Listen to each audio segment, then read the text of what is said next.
ettevõttes on meil väetamiseks 2 Amazoni külvikut, mis on siis haagitud John Deere'i traktorite järgi ning ühildatud nii John Deere'i terminaliga läbi isobussi kui ka GPS-iga.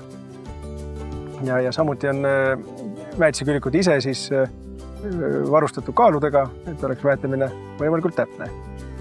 Ja väetamist kasutame siis nende külvikutega enne külvi ja peale külvi. Ehk hea väetise korral laotame enne külviga 36 meetri kaugusele, muidu on tehnorajal meil 24 meetrised. Ja nende 2 külviku jõudlus on piisavalt suur, et meie ettevõte ilusti hakkama saab. Kui hind kõrvale jätta, siis loomulikult kvaliteet. Et ega aastad on näidanud, et väetise kvaliteet ikkagi on ülimalt oluline nii laotamise suhtes kui ka töömehel kottide tühjendamisel ja seal külvikus toimetamisel. Et palju väetiseid on ikkagi kas on väga tolmused, on nad niiskusega kuidagi panka tõmbunud, et väga sellised töömehe jaoks tööd raskendavad asjaolud. Et põllu äärest vaadates on pilt hoopis teine kui taevast vaadates. Et on põllul, igal põllul on alati on neid ilusamaid kohti ja kehvemaid kohti. Ja siiamaani tundub, et Adfarmiga oleme suutnud eelkõige ka kevadel põllud nagu ühtlasemaks saada. Kui ma nüüd olen võrrelnud enda väetamise plaane ja Adfarmi soovitusi, siis ütleme nii, et tonnid lähevad kokku. Aga küsimus ongi, et kuhu need tonnid lähevad? Kas ta läheb ka sinna, see tonn ütleme ära, kus nagu vilja üldse ei ole, või läheb ta sinna, kus tegelikult võib-olla on taimekasv nii hea, et seal ei oleks vaja.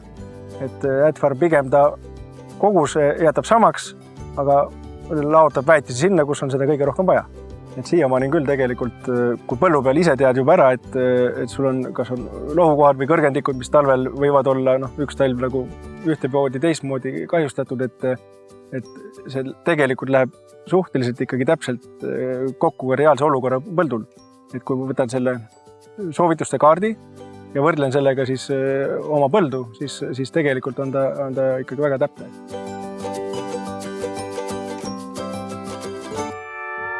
Praegu saad ma selle faili traktorisse ja kui ma panen traktori käima, siis ma näen, mul monitori tuleb siuke teade, et ta on nagu failid, et aktiveerimiseks valmis. Ja siis ma avan selle faili, salvestan ära ja edasine töö juba kulgeb vastavalt sellele. Mina panen lihtsalt panen külviku, panen käima.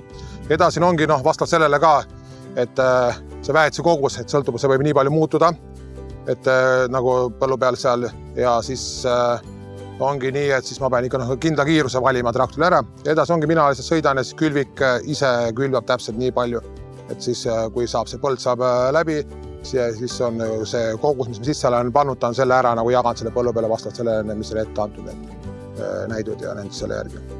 Ja mina nagu näen ise seda ka, ütleme seda väetise külvi, et kuhu kohta kui palju paneb, et on erinevad värvid nagu selle kaardil.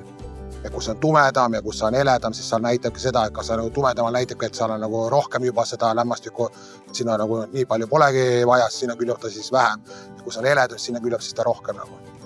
See nagu kõik on nagu selle kaardi pealt on mul endale nähtav. Tegelikult teeb väga palju, selles suhtes teeb väga palju, teeb see mul lihtsamaks see tööd. Et jah, kuna mina panen lihtsalt ainult väetise koguse sisse, ütleme seda väetise, mida nagu pean nagu külvama. Edasine ongi lihtne, et siis väetise külvik ise jagab seda, et ei ole vaja minule hakata eraldi seal panema, et ütleme, panen mingi koguse sisse ära, kas ütleme 100 kilo või 200 kilo hektarile, et siis pean nagu selle järgi siis nagu külvama. Mina lihtsalt panengi selle ära, mis on nagu mul antud see fail ja siis tema nagu külvab siis ise, et jagab siis täpselt kõik selle. Kui ettevõtte omanikuna ma olen veendunud, et ta aitab mul väetiseid optimaalselt kasutada ja on see kallis panus tehtud ikkagi parimaid võimalikke võimalusi arvestades. Et ei ole niimoodi, et ühe põllu osa pealt saad oma sellise väga tugeva saagi ja siis samas ülejäänu jääb kehvemaks, et on vaja ikkagi hektari keskmist saaki tõsta ja mina usun, et see Adfarm aitab mul seda teha.